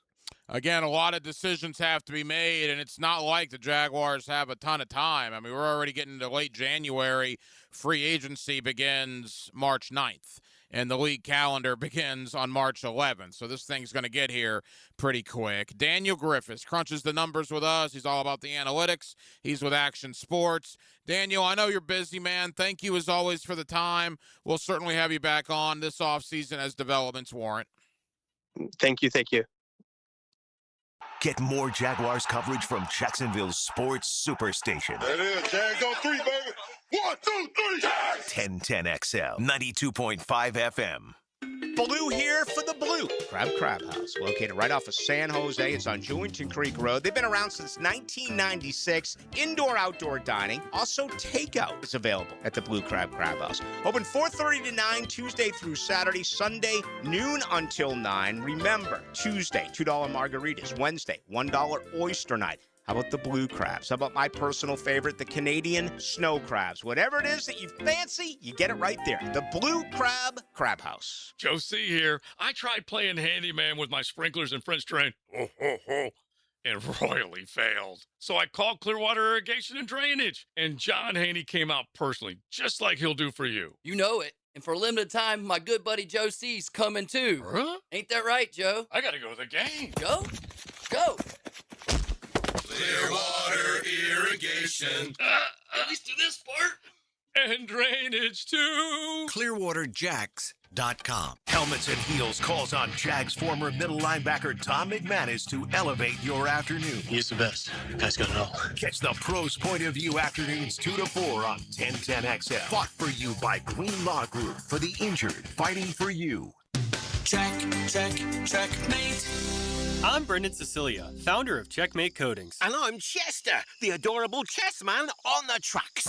There are two things you should ask yourself about your garage floor. How clean is it now, and how clean would you like it to be? A typical bare concrete floor doesn't just collect dirt, it makes dirt. It is literally made of dirt. As much as you sweep and mop, the dust and grit just never ends. And drips from your car seep into the pores, staining the concrete forever. A Checkmate multi-layer floor resists drips and stains. It comes in your choice of dozens of colors and sweeps up sparkling clean in just seconds. No need to wear shoes in the garage and track dirt back in the house. Gorgeous? Check. Durable? Check. Tidy enough to walk on wearing clean white socks? Checkmate! Transforming your floors, making them great. Checkmate. Visit CheckmateCoatings.com. That's CheckmateCoatings.com. Italian subs for your finance team in Chicago. Easy Cater. Burritos for your call center crew in Plano. Easy Cater. Bagels for your sales reps meeting clients in Charlotte. Easy Cater. Hot chicken sandwiches for your third shift warehouse workers in Memphis. Easy Cater. Your teams may be spread out across the country, but you've got one platform to feed them all, whenever and wherever they work, with food they love from favorite restaurants. Easy Cater. Food for the workplace, all in one place. Order now at easycater.com. If your home doesn't have a fireplace, CSS can install a beautiful electric or gas fireplace from Heat & Glow with no major remodel required. See their showroom or CSSOutdoor.com for a free estimate. CSS, you dream it, we build it. Valentine's Day is coming soon, so go ahead and pre-order your floral arrangements now from Kuhn Flowers. Hi, Flying Jacko here, and for over 75 years, Kuhn Flowers has made Valentine's Day for that special person in your life. KuhnFlowers.com. San Jose Collision in Mandarin is proud to be an I-CAR Gold Class collision repair facility. That means they meet the industry's highest training standards. Experience the difference at San Jose Collision in Mandarin. Hey, it's Travis from Cannons of Jacks. When you need a trailer hitch, gooseneck, or RV towing options, call us at Cannons. We've been doing it for 55 years, and customer service is our #1 priority. Visit cannonsofjacks.com. Jacksonville, you voted, and Baker Glass came out on top. The Bold City Best Awards are all about locals choosing their favorites, and you picked them for Best Auto Glass and Best Glass and Mirror Service. I'm back with Baker Glass. No one treats you better. Mark Watson with Hardball Creative, here to share with you an actual client review. Dude, these shirts are sick. Check out the shirts and other sick promo items at hardballcreative.com. Hardball Creative. Hardball does it all. 1010XL, presented by Farah and Farah, exclusive injury law firm of the Jacksonville Jaguars. Still, present, ready. Farah doesn't flinch.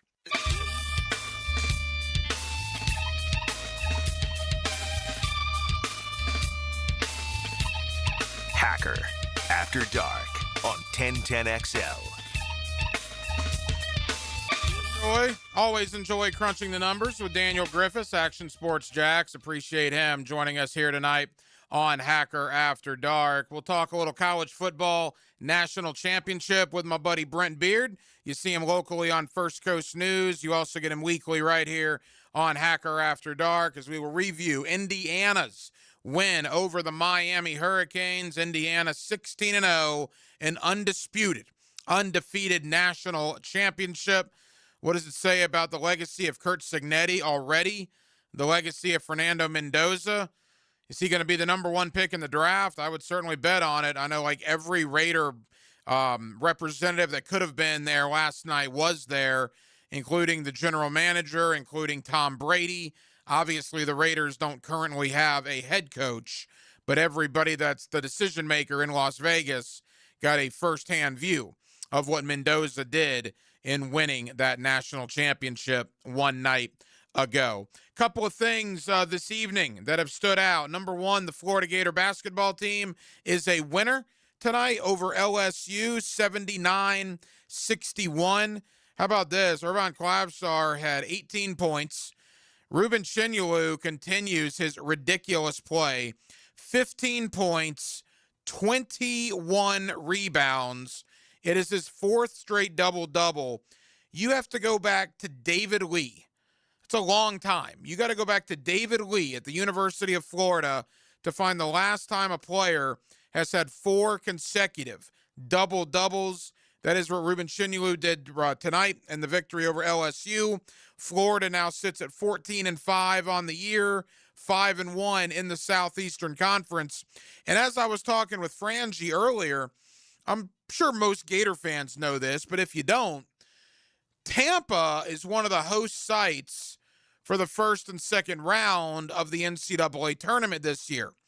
So if Florida can be a top 4 seed, I don't even think it matters the region because there's 16 host sites, right, in round number 1. If Florida can manage to be one of those top 4 seeds in their region, they're going to play in Tampa. And if they play in Tampa, they'll obviously have a home court advantage in the round of 64 and in the round of 32. Most bracketologies that have been released in the last day or two have Florida right around that 4 line or that 5 line. Still plenty of time, right?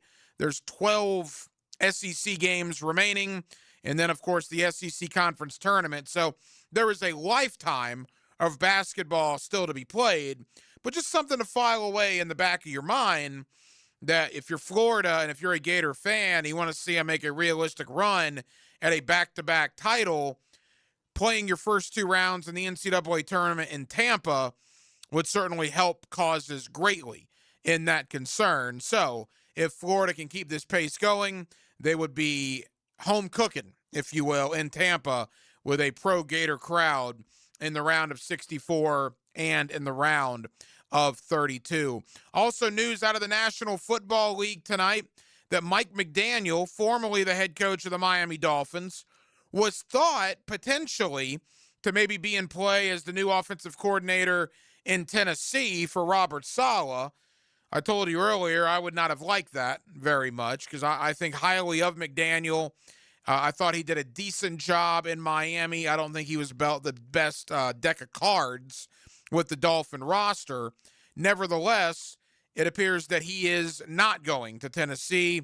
It appears if he is to be an offensive coordinator in 2026, it will be with Jim Harbaugh and the Los Angeles Chargers.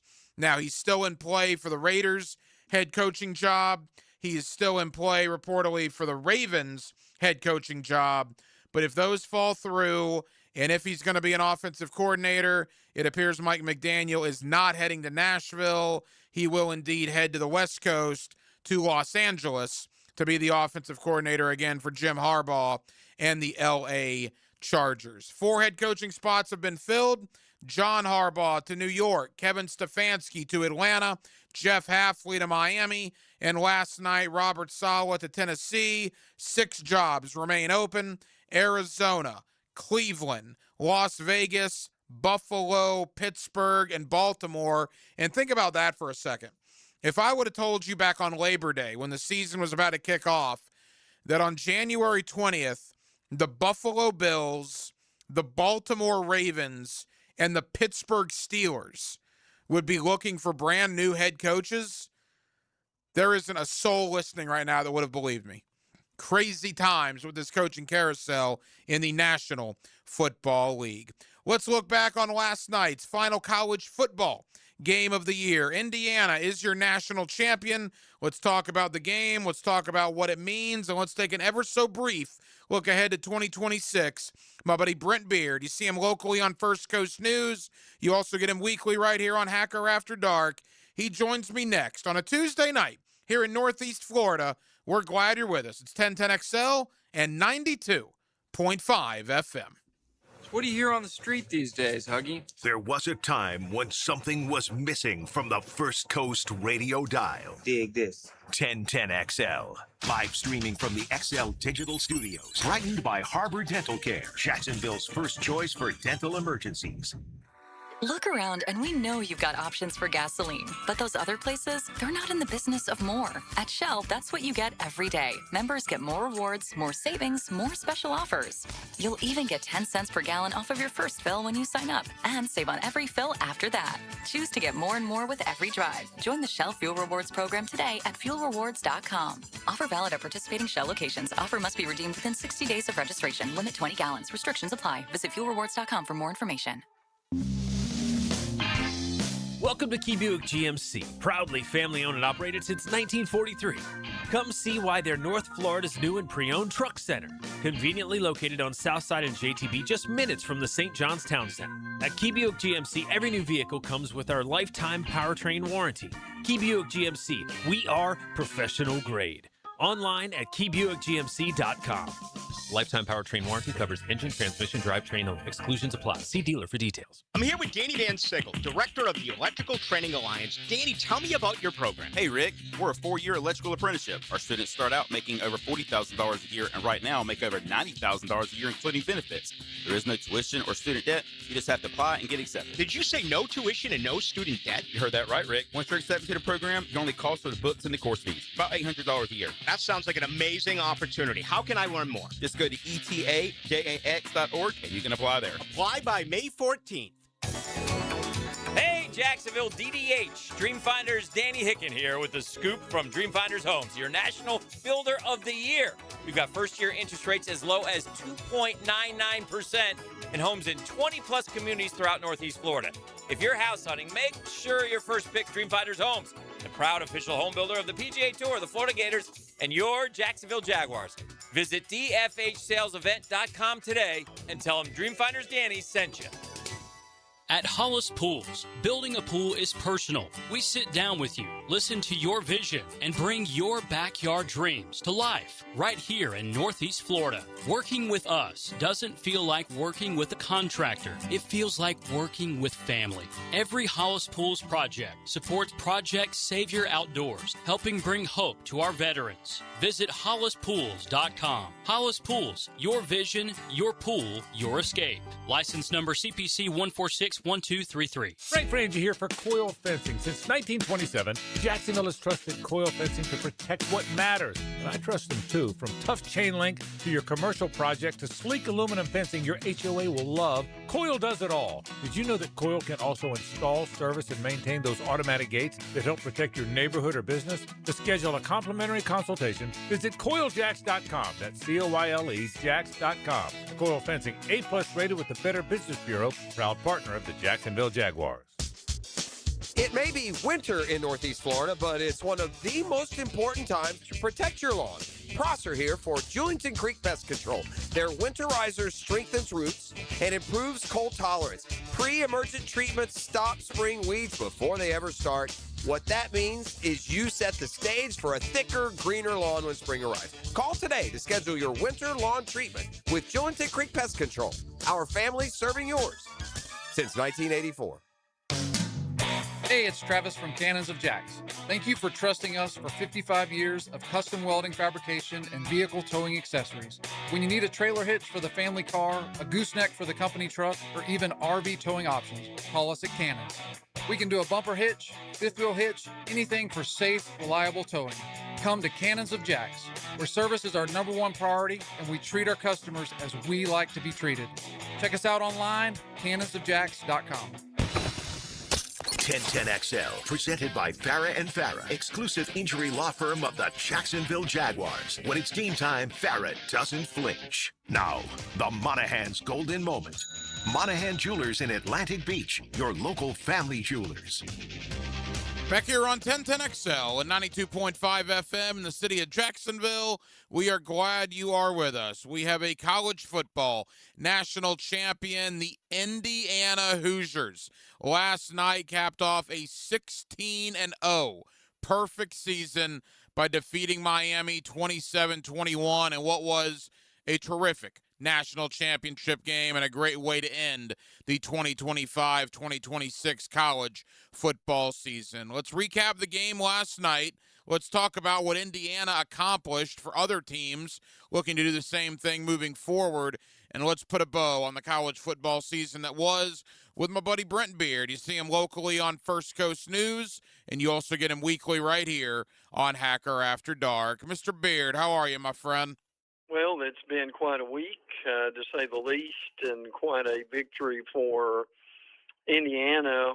One of the things that really is amazing when you look at it is let's transfer a year from now, if we could do that, the game would not have been played yet and won't be played next year until January the 25th of 2027 in Las Vegas. So if people thought this year was a bit late, wait till next year. Yeah, crazy. It is a long season, although I'm not going to complain about it too much because you and I both love, college football. It started on August the 24th. It ended last night, and it ended, Brent, with Indiana becoming the first team, I believe, since Yale back in 1894. Why they were playing 16 college football games back in 1894, I'm really not sure. But the first time in 130 years that a college football team did go 16-0 and win the national championship. I mean, what a story Curt Cignetti and the Indiana Hoosiers are.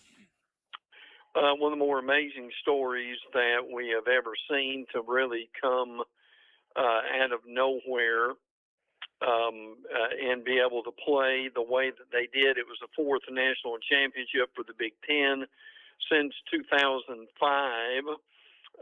And what they did, go 16-0, national champion, Big Ten champion, have a Heisman Trophy winner, Davy O'Brien Award winner, Maxwell Award winner. I mean, you can just go on and continue. But frankly, Hack, I think a lot of people listening today are just glad to have had what they would say would be a really good game. It wasn't a rout like a lot of people thought it might. Miami with the ball, with the chance to win. Unfortunately for them, that doesn't happen on the last interception. But Hank, as far as drama and wanting to be able to sit there through the entire game and enjoy it, it was that kind of game, wasn't it? It was, and this is no fluke. I mean, you're talking 16-0, which includes 2 wins over Oregon, a win over Ohio State, a win at Penn State in their whiteout game, absolutely beating the brakes off of Alabama, and then beating Miami in Miami to win the national championship. There was nothing easy about this for the Hoosiers, and yet they ran the table. I mean, to me, I don't know if I'm overstating this or not, it is one of the biggest stories in the history of college football. Well, it is, because Indiana has been a doormat for so long, and they've had 2 of the greatest years, probably the greatest years, frankly, in their history under Curt Cignetti, a guy who now is reaping the rich rewards in a lot of ways of his profession, but really had to start basically over after he left Alabama, Nick Saban. But it was and not only for Indiana, but I will say also for Miami and that coaching staff and what they did, and heck, no one believing that they would have gotten as far as they did. So you could make an argument that both teams' stories or really one for the ages. You see Brent Beard on First Coast News. You also get him weekly right here on Hacker After Dark. The problem that Indiana has just made for basically every other college football program and college football head coach is that patience are going to be out the window. Now, you think about where Indiana was 3 years ago, and you think about where they are now. They have laid the blueprint for everybody in the Power Four. I mean, everybody, whether you're Northwestern, whether you're Mississippi State, or whether you're, Georgia, this can be done in a very short amount of time in the land that we're in with NIL and the portal and everything. So Cignetti has put a lot of coaches on notice, and a lot of ADs have taken notice as to how quickly Indiana rose.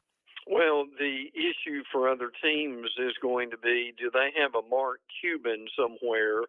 Yes, that Mark Cuban, who is a television star, also a very wealthy man that loves sports, and also has had his hand in the Dallas Mavericks and other schools. But, I mean, what he has done to help them has been tremendous in providing them everything that they needed, but also having Kirk Cignetti be able to come there and to do what he did.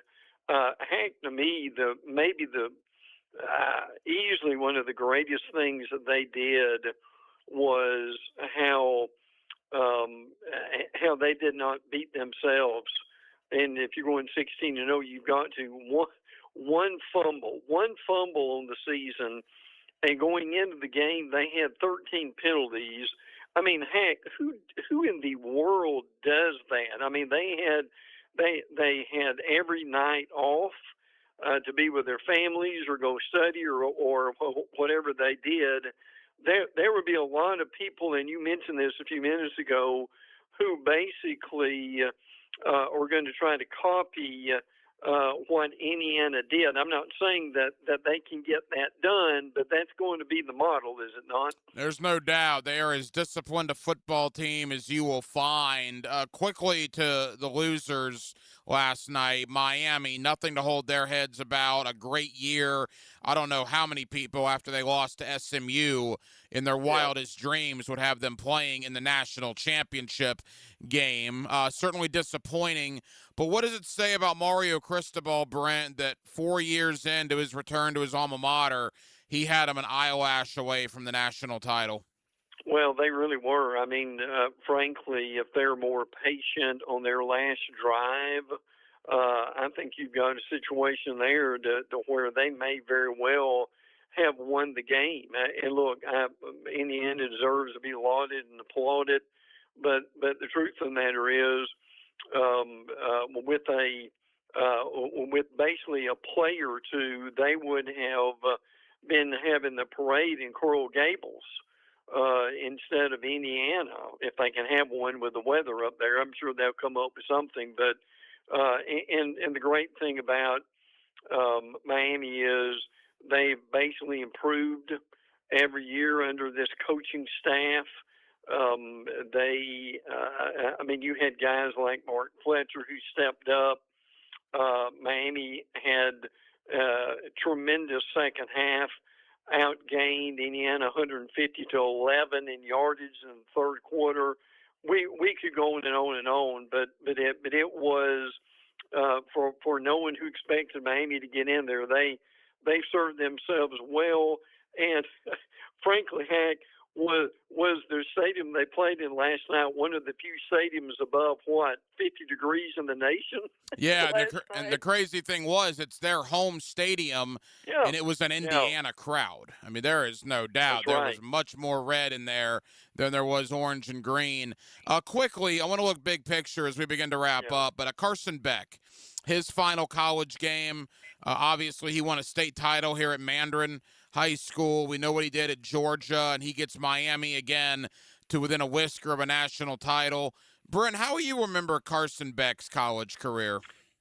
Well, unfortunately, he may be remembered as the guy who never really won anything, but I don't think that's fair. I think he had one of the best college careers of anyone. I mean, you could have a parade for him in Jacksonville with what he did, but I mean, to be in a rarefied air for two of the better college programs says a whole lot about him. And as we said a minute ago, I mean, look, he basically is a one pass away from being heralded as one of the greater quarterbacks there's ever been to come out of the area. So before people criticize him too much, they really need to appreciate what he has done, and that he should be remembered as one of the better quarterbacks that has come out of this area and been in college football, frankly. 3 years in a row without an SEC national champion. Is the SEC dominance in college football over? No, I never say that. I think it's down for now. And look, the reality is, I know that you've got you'll see all this today with the bowl records and so forth. But the thing is, I mean, the SEC and too many of those teams, they didn't have probably we're missing a quarter of their roster who went to NFL or just left and went to another team. So look, does the SEC have work to do? Of course they do. But still, the league will be okay. I think it will be fine. And it's going to be fascinating to see how long that the Big Ten is going to be able to keep their crown that they won last night. Final moments with Brent Beard. Now you reset. Everybody's back to 0-0, and you start looking ahead to next season. And look, I think in Florida and Gainesville, there's probably a little more optimism now than maybe there was 6 or 7 weeks ago because of what John Summerall has been able to do, not only in the portal, but in retaining guys and getting them back out of the portal.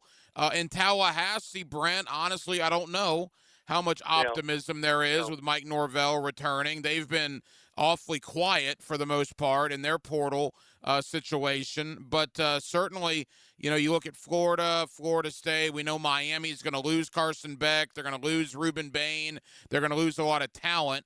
But we know Cristobal just reloads there. What's your early thought as we wrap up here on the 3 in-state schools?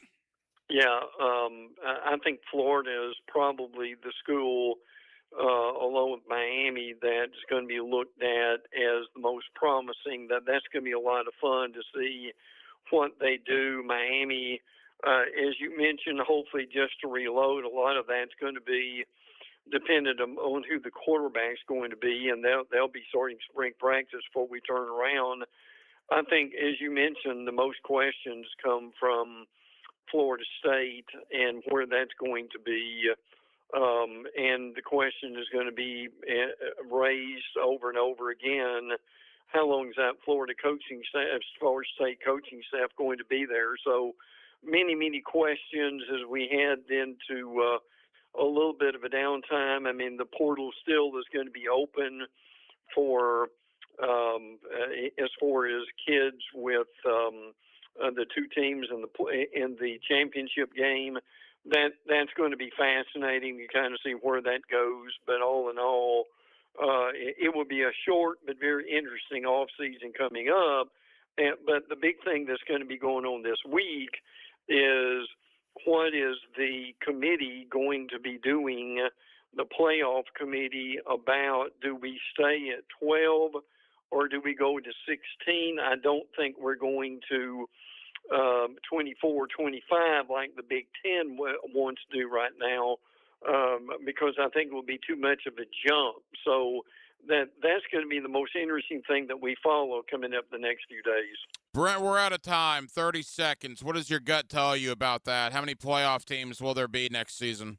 I think they will. I think they'll come up with some kind of a compromise now that they've got time, at least a few days. I think we go from 12 to 16. That's the most logical thing to do in the Big Ten. I mean, we may get to 20-something, but I think it's a lot more fair to the regular season, to the bowl season. If we just make the jump and add 4 more instead of having 20-something teams, that will be quite a leap.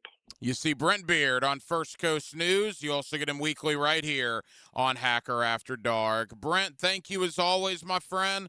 We'll be back next week as college hoops goes front and center. And by the way, Florida playing a lot better in that department. We'll talk about it next week. Appreciate you, pal. Absolutely, brother. Enjoyed the season very much.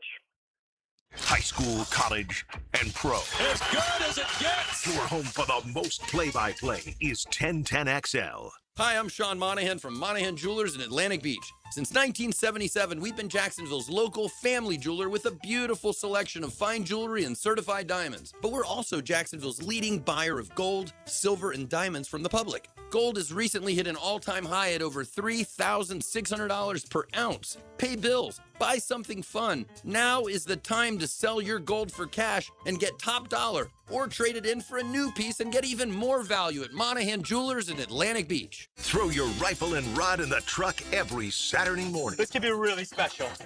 Go hunting and fishing with Jeff Lageman, Captain Kevin Favor, and Captain Kirk Walls on the Nimnit Outdoors Show. Saturday mornings from 7 to 10 on 1010XL. Bueller. Stay cooler with Bueller. Hey, pal, is that a turtleneck? Can't you feel it, Jason? There's a chill in the air, a definite nip. I mean, it is January. In Jacksonville, Jason. I didn't come here for cold. Well, I wouldn't call this. Cold weather gives me the sniffles. Sniffles turns to pneumonia. Suddenly, I'm in a hospital bed with a tube down my throat because Florida didn't get the memo about ignoring winter. So, switch over to heat. What if my system can't remember how to heat? Dude, put on these sunglasses. Whoa. Bueller Air & Plumbing can make sure your system is ready to switch from cooling to heat. We'll clean your heating coil to get rid of that burning dust smell and make sure you have the coolant pressure to keep your heat pump pumping out the heat. Huh, I had no idea these sunglasses worked in the winter. Stay cooler with Bueller. Visit BuellerAir.com. Hi, I'm Tara Middleton with Goodwill Industries of North Florida. Thanks to the players, we're helping people overcome barriers to employment through training and education. It's 49 days until the players. Hey, so where do we tee off? Tee it high and let it fly. He's got a beautiful backswing. Oh, he got all of that one. Tour news, local updates, and the latest gear. Cut a few strokes off your game Saturday mornings at 10 with the Edwin Watts Golf Hour on 1010XL. Hey, it's Matt Hayes. The big game is almost here, and there's no better way to cash in during America's biggest sporting event than with Prize Picks, where it always feels good to be right. All you do is pick more or less on at least 2 player stat projections and watch your winnings roll in. It's just that simple. Now Prize Picks has early payouts. If your lineup is off to a hot start, you have the option to cash out before the game even finishes. At Prize Picks, how you play, it's up to you. Download the Prize Picks app today, use promo code 1010XL, and get $50 in lineups instantly when you play $5 in lineups. Prize Picks, good to be right. The best value for golf in Jacksonville remains Cimarron, totally reestablished with new tee boxes, improved fairways and greens, also a brand new restaurant with indoor and outdoor settings, and live music. Join the Wild One loyalty program online at Cimarron Golf. When's the last time you played Cimarron? Cimarron Golf Club on 210, the Wild One. Former Russian political prisoner and Pulitzer Prize-winning journalist Vladimir Karamurza takes the stage at the Center for Performing Arts. Hear his powerful story of courage, imprisonment, and freedom February 3rd. Get your tickets now at thefloridaforum.com. 1010XL, presented by Farah and Farah, exclusive injury law firm of the Jacksonville Jaguars. Focused, fueled, fearless, Farah. Hacker After Dark on 1010XL. And thank you to my buddy Brent Beard. You see him locally on First Coast News. You also get him weekly right here on Hacker After Dark, as the Indiana Hoosiers are your national champions of college football. A 27-21 win one night ago over Miami. Indiana, the first team since, I believe, Yale back in 1894. Why they were playing 16 college football games in 1894 is beyond me, but I think Yale in 1894 was the last team to go 16-0 before Indiana accomplished that last night. Fernando Mendoza, what a game. Curt Cignetti just cementing himself and his legacy atop college football. The man arrived at Bloomington, Indiana, and he's gone 27-2 in 2 years on the job, including now being a national champion. In fact, Indiana, the first team since the 96 Gators to win their first football championship. Every team since Florida in 96 had had at least one prior national title until Indiana did that last night, winning their first in program history. So we certainly spent some time on that, but spent a lot of time on the Jacksonville Jaguars as well. Obviously, fallout from the season, but we start looking ahead, right? What's the future of Grant Udinski as the offensive coordinator? Is he in play in Cleveland? It certainly appears so. what is the future of Anthony Campanile as the defensive coordinator? It certainly appears that he is at least in play in Baltimore still, as he reportedly took an interview there. And then the free agents for the Jaguars, namely Greg Newsome, Monteric Brown, Devin Lloyd, and Travis Etienne. A lot of questions that James Gladstone and the Jaguars will have to answer in the next 6 or 7 weeks leading up to the start of the new league calendar year. Well, that will just about do it, man. Very, very busy Tuesday night edition of Hacker After Dark. We certainly appreciate you guys hanging out with us here on 1010XL and on 92.5 FM, and we have a ton of people to thank. Again, my buddy Brent Beard, you see him locally on First Coast News. You also get him weekly right here on Hacker After Dark. Thank you to Daniel Griffiths of Action Sports. Daniel is our numbers guy, our analytics guy. He crunches the decimal points with us when it comes to Jaguar football, and we certainly appreciate Daniel taking time out for us tonight. And then back in hour number 1, my buddy Mike DeRocco, D-Rock, ESPN.com. Always enjoy talking Jaguar football with him as we put a bow on this past season and looked ahead of what will be a very interesting offseason to come here in Jacksonville. Now, we will be back tomorrow night on a Wednesday, and we will do it all over again beginning at 8 o'clock. Aaron Williams was your producer tonight. Aaron, great job as always. I'm the hacker Ryan Green. And again, Jacksonville, thank you for spending part of your Tuesday evening with us right here on Hacker After Dark, on 1010XL, and on 92.5 FM. So for all of us here on HAD, have a terrific remainder of your Tuesday evening, and we will talk to you again tomorrow night on a Wednesday beginning at 8 o'clock. Until then, good night, Jacksonville. Dan Hicken and Jeff Prosser. Look, we understand your concerns, but they're both professionals. Whatever happened between them is in the past. They are The Drill. What did happen?